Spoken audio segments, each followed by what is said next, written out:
Okay, so I don't know how many of you are fans of The Daily Show with Jon Stewart, but I'm a pretty big fan, and not having a TV at college has really deprived me of my love for this. However, thanks to YouTube and ComedyCentral.com, I've managed to salvage my addiction.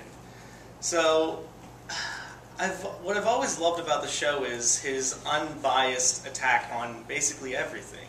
He doesn't really go out against any particular side, and he's taken a lot of criticism for being biased before.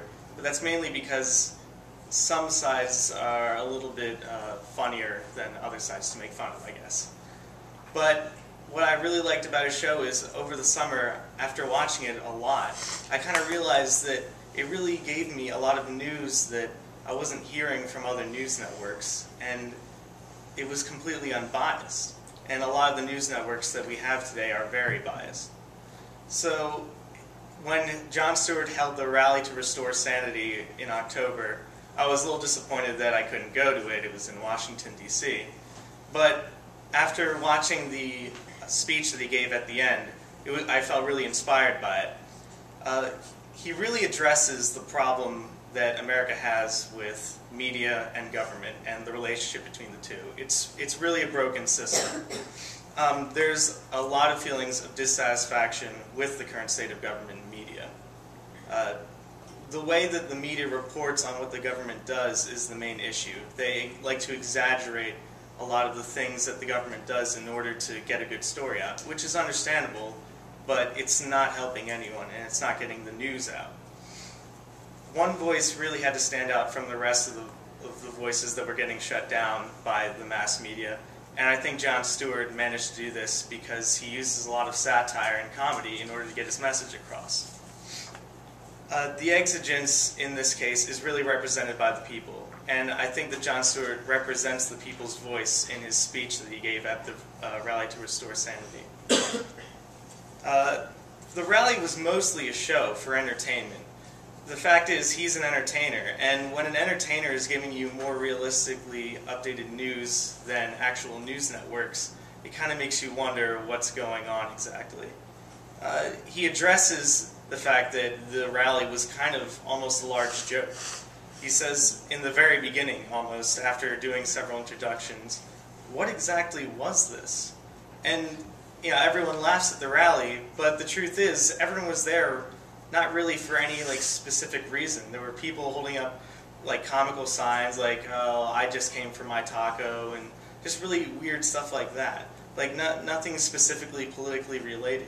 People were just having a good time. And that's what Jon Stewart wanted. He said his intentions were not to push any kind of political agenda or to shut down passionate argument. It was merely to report on the fact that America and its media are in a bad relationship right now, and that there's a lot of disparity between what is being reported and what's actually happening. He says that he wasn't trying to push any specific ideology because he doesn't want to force his views on anyone. All he's trying to do is get people to see the views of their politicians and their government being expressed in reality, not through the filter that is the mass media. He was really just trying to get across the idea that every view deserves equal representation in the media, and not just far left or far right ones. He addresses the idea with Logos, in that many Americans aren't extreme left or extreme right politically minded. Most of us are moderately and in the very middle. And the radicals and the extremists are really the ones who get the most attention from the media because they're the most interesting. But the problem with that is when all you see on TV is radicals and extremists getting all this attention, you think, well, everyone must be a radical and extremist.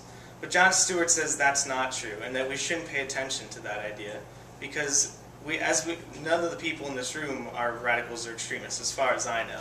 I haven't met anyone with really crazy political views like Glenn Beck or anyone as liberal as the people on NBC.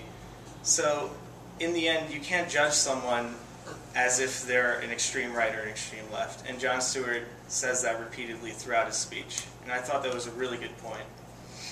The kairos in this case is the need to change the way the media informs us. Because unless we're informed correctly and with real information, not just exaggerated information, we don't really know what's going on in the world.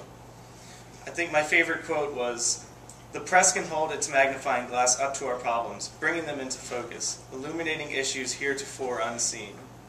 Or, "They can use that magnifying glass to light ants on fire, and then perhaps host a week of shows on the sudden, unexpected, dangerous, flaming ant epidemic." Which is really a good point. It explains quite simply in his analogy that the press goes, they find a story that's very interesting, that people want to watch, they put it on, they exaggerate a lot of the issues, they interview some people who have very strange and radical views, and then they report on how it's tearing America apart. Things like that. They say, when he says, perhaps host a week of shows on the sudden, unexpected, dangerous, flaming ant epidemic, it's really represented in the real world when the press then, like, just, you see repeated news articles on this thing that they reported on earlier in the week, which really isn't as big of a deal as they're making it out to be. So I thought that after all of the points that Jon Stewart made, it really deserved to get a speech on a speech. So that's what I did, and that's all.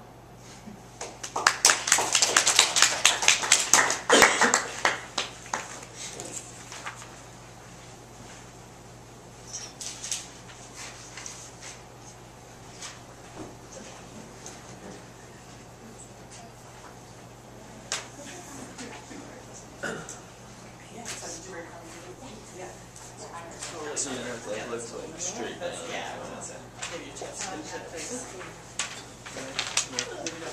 Pretty great.